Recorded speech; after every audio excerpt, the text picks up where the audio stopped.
How's it going, everybody? Today we're going to be tying one of the most known fly patterns in the Driftless, and another one of those fly patterns that is just going to catch fish like crazy. If you find any fly fisherman, any person fishing on a stream, and you look in their box, they're going to have about 10, 20, 30 of these in sizes 8 all the way up to 20. Today I'm going to be tying it in a size 12 curved hook. It's a great pattern. There's so many different variations you can do. It gives just enough flash. I'll show you on the camera what it looks like here. So if you look at the back, it has that flash right here. You can see that from a mile away. It has that gold rib all the way around, and then of course that nice hot spot, bright pink color. Really just a good attracting pattern. It's not an imitation pattern. There's a difference. Imitation pattern is what you're really trying to mimic the hatch in the stream, while some other patterns don't look anything like doesn't look anything like a natural insect in the stream. So yeah, let's dive in on this fly. I'm gonna start off with that size 12 hook. That's in the Daiki. I think I don't know, something like that. But I'll put it up here on the camera. It's the size 12 curved hook. We're gonna be using a brass bead on there, but so this brass bead is a 1/8 inch. I get a lot of my stuff from the Fly Shack. You guys should really check it out. Alright, let's put that brass bead on there. Okay. So sometimes I will match that barb, but today I'm not gonna, just because. But sometimes you can't get that, so if we look here, sometimes you cannot get that bead on unless if you match that barb. So keep that in mind when you are wondering why your beads aren't going on. Alright, so let's get that in the vise. Probably go a little higher there. There we go. Alright, so what I do, I start off with some lead wire. So what this lead wire is doing is it's adding some weight to the fly, but it's also setting that bead head in pretty well. So sometimes I will put a little bit of a like some Zap-A-Gap or any glue, really super glue. But yeah, so let's start wrapping this in. All right, so we're gonna do about 7 turns. I like to keep it on the strand like this. Then I can just break it off like I just did there. All right, then we can push that into the bead head. And some people will try and wrap this around and get really just annoyed with it, but why don't you just do that? It's much easier. Alright, so we got that bead head set. Now we're gonna start with our thread. We're gonna be using this hot pink color. Correct me if that's not hot pink, maybe light pink. But it's in I believe a 70 denier. It's not my favorite type of thread. It's not Danville, or it's not UTC. It's Fly Shack stuff. It's all right. Doesn't really come off this bobbin that well. So this bobbin here, it's called the right bobbin. It's much more expensive than most bobbins, but definitely comes in handy because you can set the tension. So the tension being how hard it takes to pull that thread out. So you can really set that tension with these little knobs on the side. So if we take a look over here, you can see these knobs. Each time we turn that, it gets a little bit, I can't remember the ounce rating, but every click is a little bit tighter. So I like to back it off and then start going. So let's tie this. See, now I can feel that thread tension and it feels pretty good. So let's get a couple wraps in there. Let's snip off that thread. Alright. Now what's next is we're gonna tie this in a little more, and we're gonna put in some gold, or actually some pearl flash, sorry.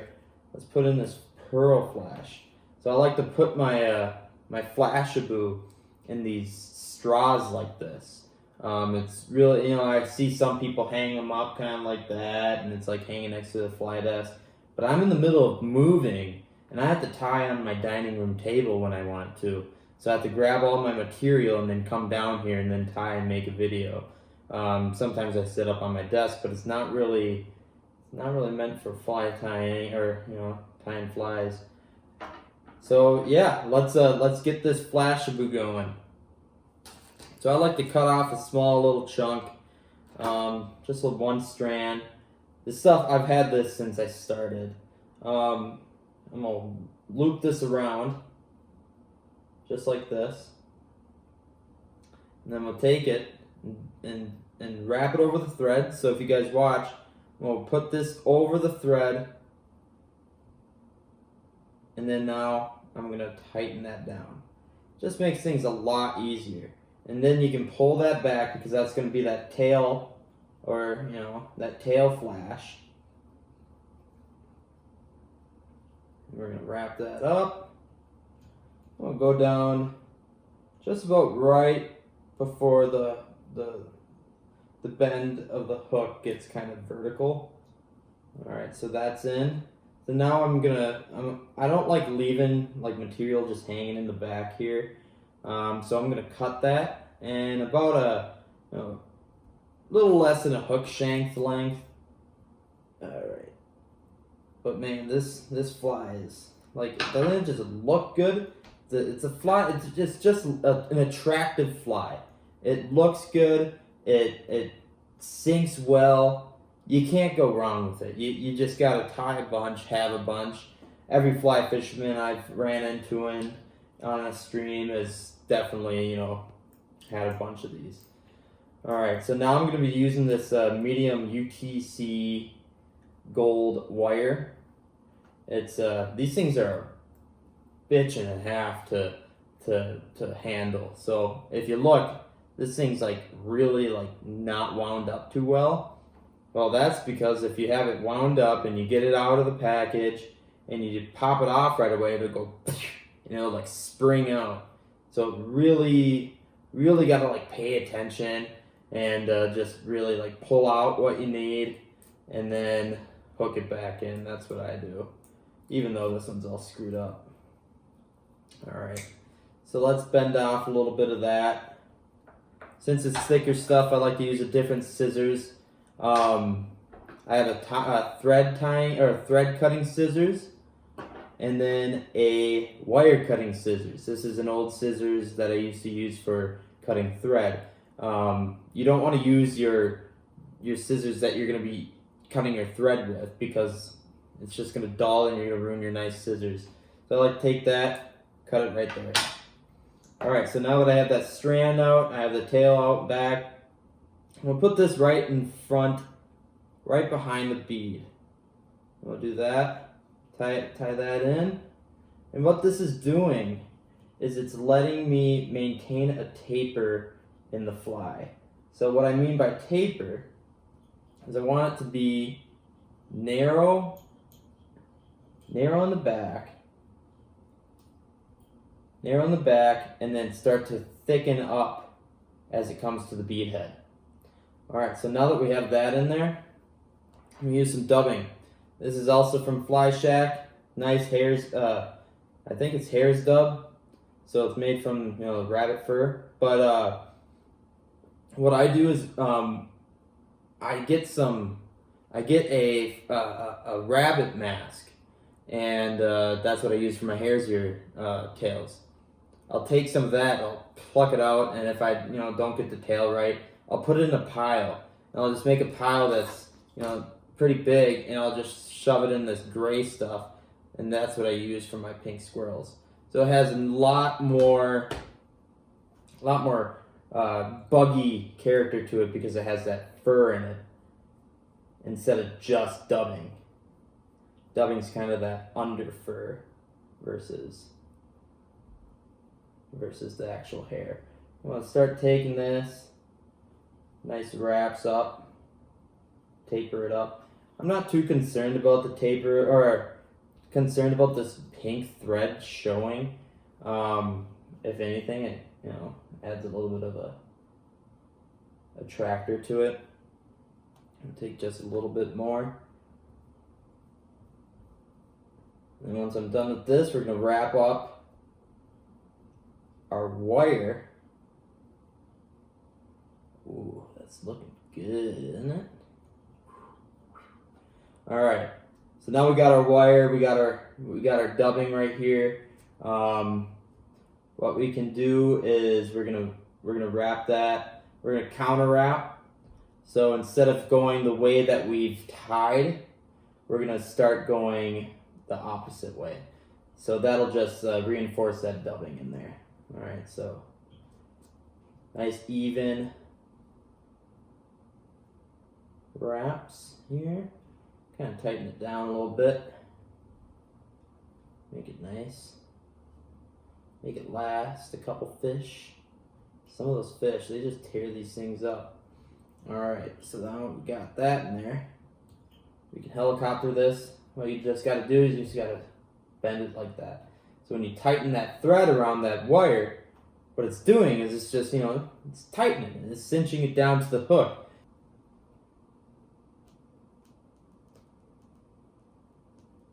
Okay, let's go again. Alright, so now that we got that wire tied in, we can pretty much finish the fly by just adding some dubbing. This dubbing is called a scud dub. It's for scuds, or really I don't really know what else I use them for except for scuds. It's this shrimp pink color. It really, really looks good. It dubs much better than anything else I've ever had. So let's add a nice little collar to this fly. I'm going to take this,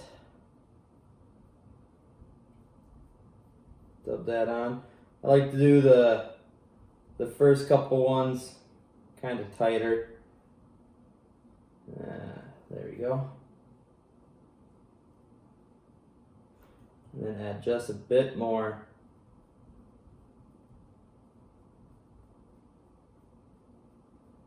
There we go. Yeah, and you can just like move this stuff around. It really, really works well. Tie it over that, over that. I don't like that. Ooh, there we go. Look at that. Pretty much done. All you gotta do is whip finish. Maybe trim it up a little bit, but you really can just leave it as it is. So let's do a quick whip finish.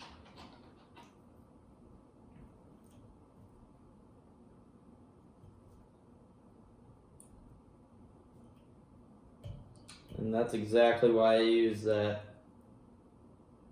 pink thread, because of that. So then when it covers, looks nice, right? Definitely a fish magnet, guys. Alright, well there you go. Let's take a quick look, huh? So we got the back here. We can trim off this, right? Ooh, perfect. Oh, it looks good. I'll probably go out fishing tomorrow. Perfect. Alright. So that about does it for the pink squirrel, guys. It's an awesome fly pattern. You gotta try it. Along with, any nymph, you could toss it on with a hare's ear nymph, you could toss it on with a pheasant tail. You could just throw it on with a couple of these on there. Totally catches fish. So I would, tie a bunch in sizes 8 through maybe even 20. But my favorite size is a size 14, maybe 16. Well, thank you guys for watching this. I hope you guys can tie this, and you know what? Send me a couple pictures if you end up getting the vise and you have some questions. All right. Thank you guys. See you again next time.